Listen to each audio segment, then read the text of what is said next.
how I attach buttons to my quilts and pillows and lots of other projects that I like to do. So in my vintage Christmas book, I have on page 130 the snow globe pillow, and there is a 6-inch fresh cut tree block on it. And here's a picture of it here on page 31.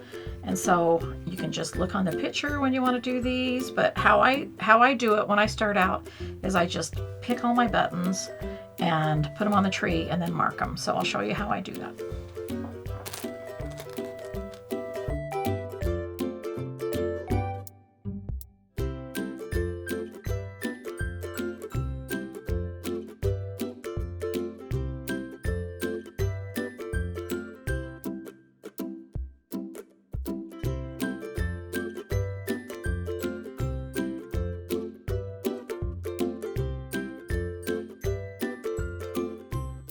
Okay, so now I have all my buttons set up how I want them, and I take a picture on my phone. I just snap a picture so that I can remember what it is, and then I take my pencil and I just hold down each button and put a little mark just through one of the holes so I know approximately where it's going to go, and it just makes it faster when you go to stitch them on.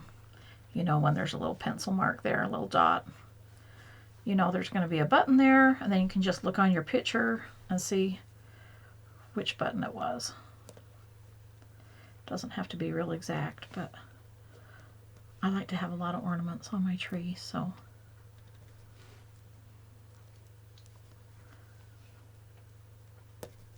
and I don't mark the top one.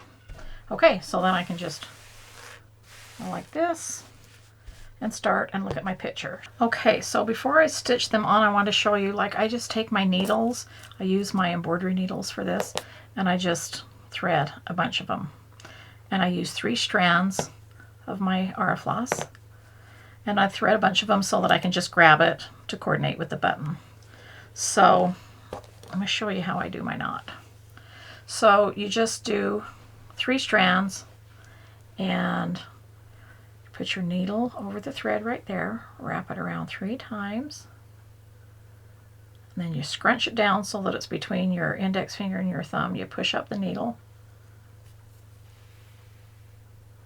and your knot's in the end. There you go.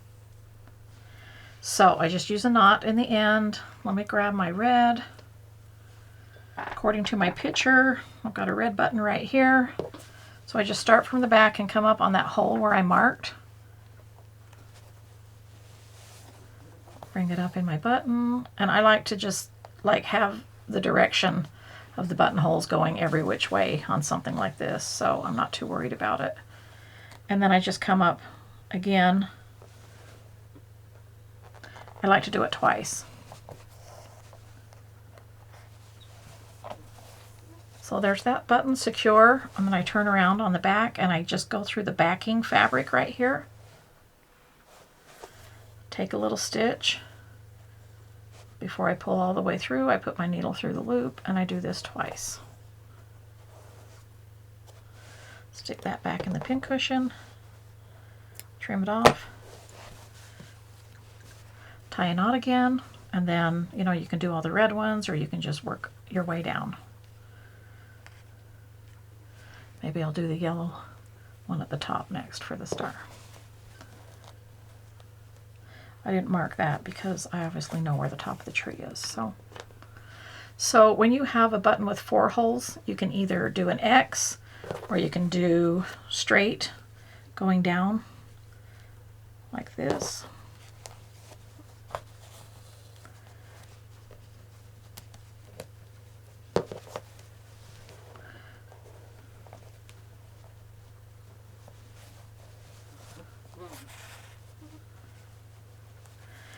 When I'm on the front, before I pull my thread tight, I kind of can set my buttons exactly where I want it to go. And then you can put the needle down in there so I know it's not going to go crooked or anything like that. So that's what I mean by the 2 straight, like this, or you can do an X. And I like to do both for variety. Now I need to do it twice.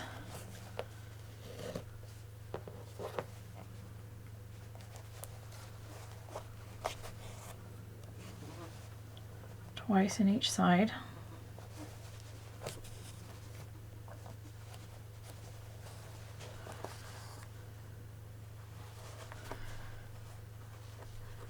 That's what's nice about sewing the buttons on after it's quilted, because then you have a place to put the knots and you don't see the threads going across the back.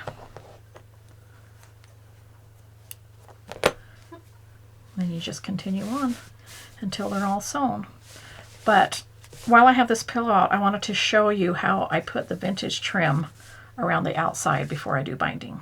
Okay, so I'm going to show you how I sew my large vintage trim on the edges before I do the binding. So I just take the trim and I just cut it like 4 pieces, a little bit bigger on this pillow.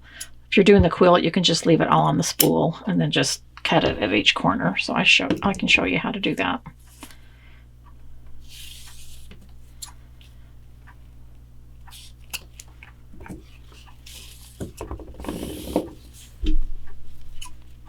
We're just going to trim the edges off even anyway, but so what I do is I want to, because when I sew my binding on, I have a 1/4 inch seam.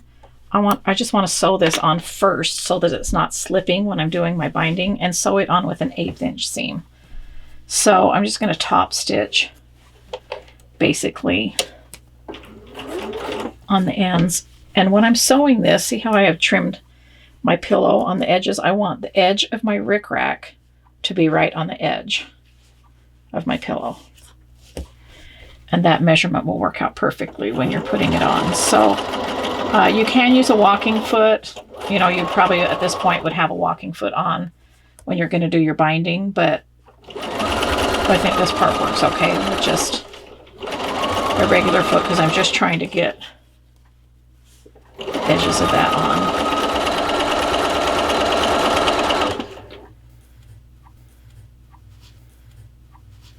I'm just using my regular stitch length, just a 2.0, just regular sewing. Doesn't have to be matching thread. It's never going to show. I'm just tacking this on first. So, and I don't even back stitch at the end. But so when I get to this point, if I'm doing a quilt and I still have this all on the spool, then I would just fold it like this and keep going. But because this is a pillow and it's short, I'm just going to trim it off even. Grab another piece that I already pre-cut and just start again down one side. And then I can trim it all even off the corners at the end. So basically what you're trying to do is make sure that this goes all the way to the edge, and you're trying not to stretch out your trim because you don't want to make your quilt pull in. So I don't pull on my rickrack when I'm sewing it on. I just kind of give it a little bit of leeway, make sure I'm not pulling it all when I'm trying to make it smooth. I just lay it down there.